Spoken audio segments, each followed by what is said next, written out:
गुरु वही है जो प्रियालाल के चरणों में आसक्ति पैदा करा दे।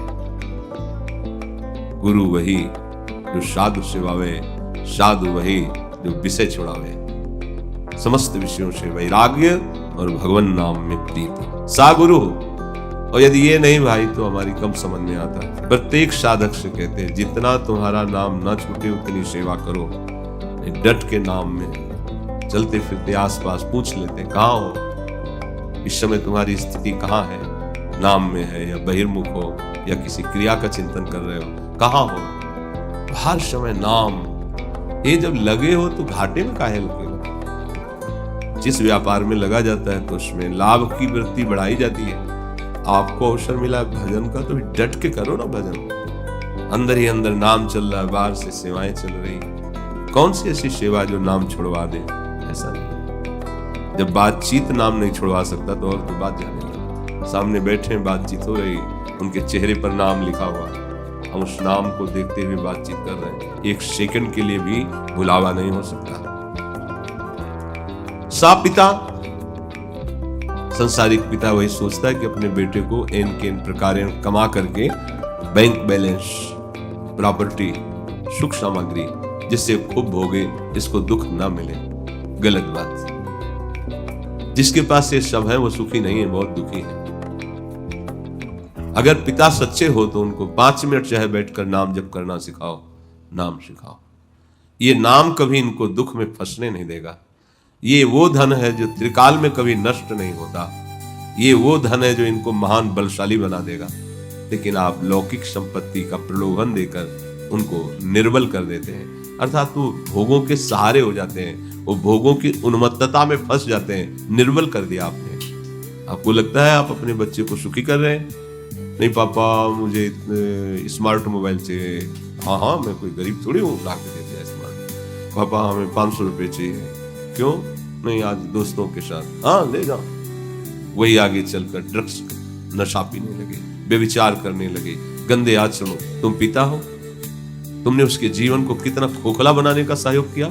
कभी पास बैठकर प्यार से उसकी दिनचर्या पूछी, उसके संयम की जांच की, उसके मोबाइल की जांच की? नहीं की। कभी प्यार से बैठकर संयम का उपदेश किया? धर्मशास्त्रों का तुम्हें ज्ञान नहीं तो क्या उपदेश करोगे? अगर जितेंद्रिय है, धर्म से चलता है, विनयी है, सदाचार परायण है, तो आप भारी संपत्ति दे रहे हैं अपने बेटे को, संपत्तिवान बना रहे हैं। और लौकिक संपत्ति देकर प्रमाद स्थिति में पहुंचा दिया तो खोखला कर दिया। माता पिता ही सबसे पहले गुरु होते हैं। एक नाटक देखा था बचपन में, सुल्ताना डाकू का। तो जब उसका फांसी की सजा निश्चित हुई तो पूछा तुम्हारा आखिरी कोई चाह? कहा माँ के दर्शन चाहता हूँ, गले लगना चाहता हूँ। माँ बुलाई गई, माँ नजदीक आई तो ऐसे लिपटे और दांत से नाक काट लिया, ऐसे नाक काट के रखा। तो अधिकारियों ने कहा ये क्या, तुम तो कहते थे आखिरी इच्छा है माँ से मिलने की, फिर तुमने ऐसा क्यों किया? तो बोले जिस दिन पहली कलम चुराई थी स्कूल में तो इस मेरी माँ ने कहा था बहुत अच्छा बेटा, लिखने के काम आएगी। वहीं से मेरे संस्कार बिगड़ते गए, उसने कभी चाटा नहीं मारा। तो आज परिणाम यह हुआ कि मैं फांसी के फंदे पे झूलने जा रहा हूँ। यदि पहली कलम पर हमें एक चाटा मारा होता और कहा होता कि दोबारा अगर कोई ऐसी गलती की तो मैं संभल जाता, मैं डाकू नहीं बनता और मुझे फांसी की सजा नहीं होती। इस सजा का मूल प्रधान कारण मेरी माँ है, जिसने एक कलम पर हमें सपोर्ट किया कि अच्छा चुरा लाए, लिखने के काम आएगी।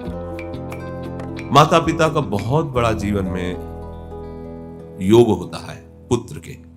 इसलिए सपिता चापि सा माता, वही पिता माता है जो भगवान नाम जपना सिखाए। 5 मिनट बैठकर संस्कार डालिए। अगर 5 मिनट ही आप राधा राधा जपवा लिए ना बच्चों से, तो आप देख लेना इनका नवीन जीवन है, आगे चलकर कैसे प्रकाशित होते हैं।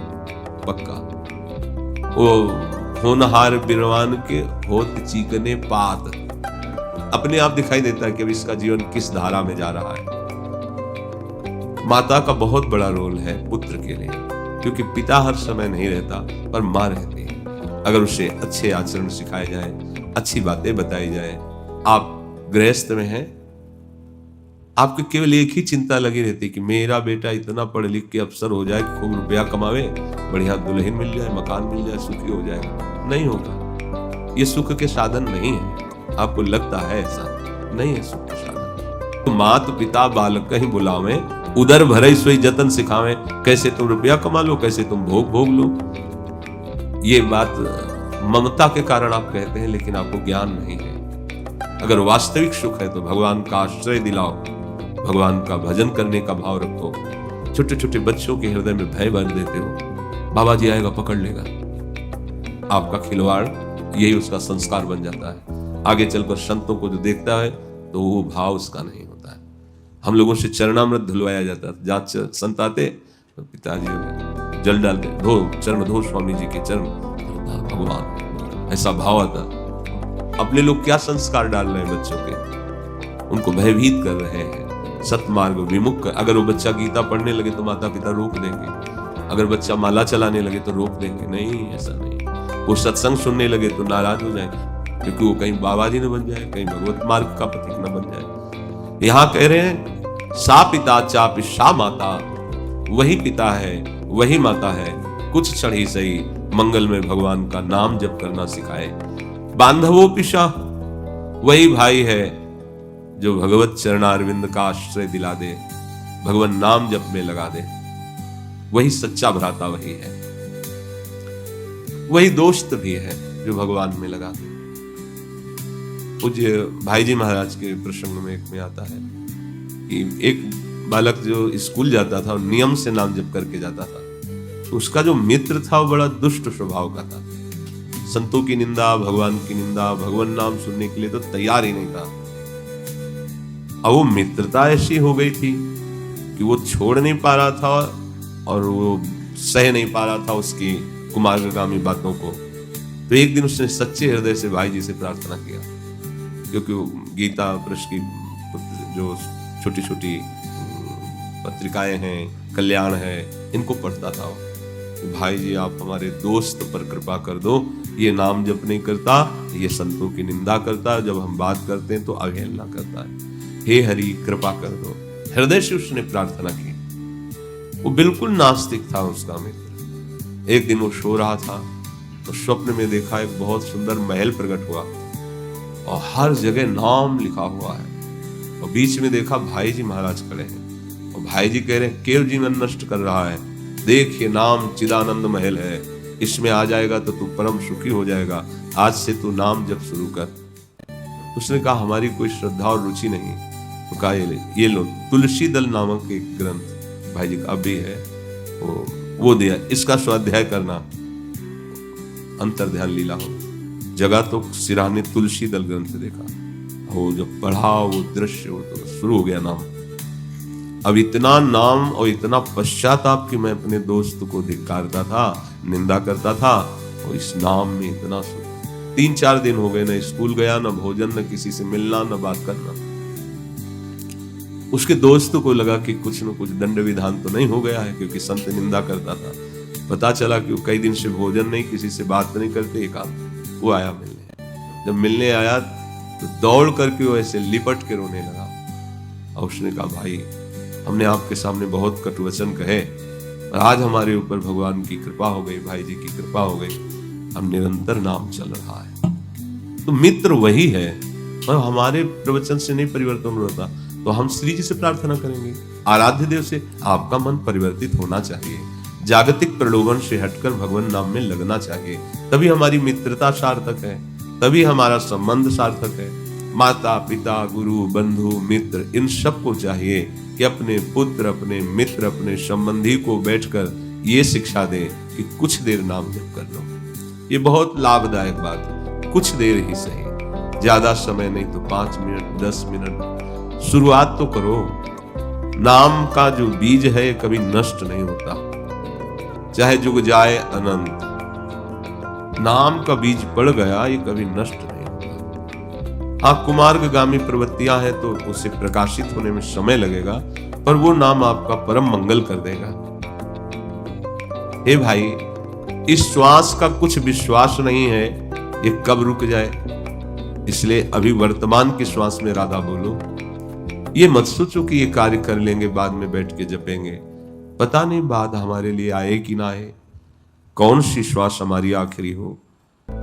निश्वासे नहीं विश्वासः कदा रुद्धो भविष्यति, कब तुम्हारी श्वास रुक जाए भविष्य में, इसलिए वर्तमान में नाम जप करो। कीर्तनीय मतो बाल्यात् धरेर नामैव केवलम। हमें तो लगता है बाल्यावस्था से नाम जप करना ही चाहिए, ये एक सिद्ध सिद्धांत है। जो बाल्यावस्था से भजन में लग जाता है उसको निश्चित भगवत प्राप्ति हो जाती है, क्योंकि लंबा जीवन होता है, इधर उधर लड़खड़ाते चोट खाते, और किसी दिन मार्ग में एकदम तो फिर भाग जाएगा भगवान की तरफ, और दूसरा सहारा नहीं लिया। जिस दिन रोष जागृत होगा उसका बहुत हो गया यार, ये बार बार इंद्रियां इधर इधर इधर, अब देख निकल जाएगा, वो बहादुर है और भगवान का सहयोग मिलता है। अच्छा, वृद्धावस्था में भी भगवान का भजन मंगलमय है, पर आप सोचो 50 वर्ष आप विषय भोग भोगे, विषयों का चिंतन करते रहे, कोई लड़का बच्चा बहू इनके मुख देखते रहे, अब एकांत में बैठकर चिंतन किनका करोगे, इन्हीं का तो करोगे। माला हाथ में होगी और चिंतन इनका होगा। इसीलिए जिंदगी जो है सार्थक करनी है, मंगलमय करनी है, तो कह रहे जहां हो, जिस अवस्था में हो वहीं से अभ्यास करो। नहीं होता भजन, हमने देखा है वृद्धावस्था में भजन नहीं होगा यदि आपने पहले अभ्यास नहीं किया तो। भजन में मन आपने पहले लगाया है गृहस्थी में, तो अब कोई बात नहीं है, अब तो और बढ़िया अवसर मिल जाएगा। तो कीर्तनीय मतो बाल्यात् धरेर नामैव केवलम। बालकों को भी शिक्षा देनी चाहिए भगवान नाम की।